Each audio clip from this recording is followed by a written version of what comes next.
विद्यार्थी आंदोलन पेटलं. दिल्लीची झारखंडमध्ये पुनरावृत्ती. पोलिसांकडून आंदोलक विद्यार्थ्यांवर लाठीचार्ज. दिल्लीच्या जंतर मंतरवर आता झारखंडच्या रांचीमध्ये परीक्षा घोटाळ्याच्या विरोधात आंदोलन पेटलेलं आहे. गेल्या 17 दिवसांपासून विद्यार्थ्यांचं आंदोलन सुरू आहे.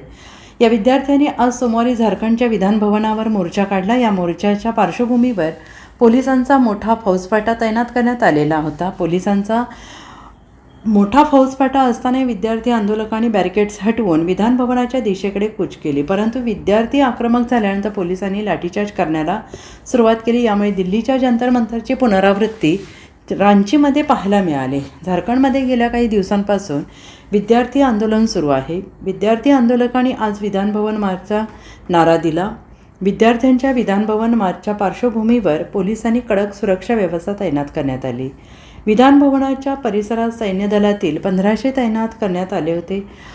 आंदोलनावर देखरेख ठेवण्यासाठी ड्रोन कॅमेराचाही वापर केला जातो आहे. एकीकडे सरकारने विद्यार्थ्यांच्या सर्व मागण्या मान्य केल्याचा दावा केला आहे. त्यानंतरही विद्यार्थी माघार घ्यायला तयार नसल्याची माहिती मिळते आहे.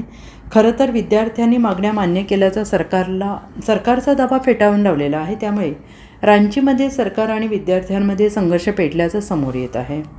Bureau report SVN Marathi, Ranchi.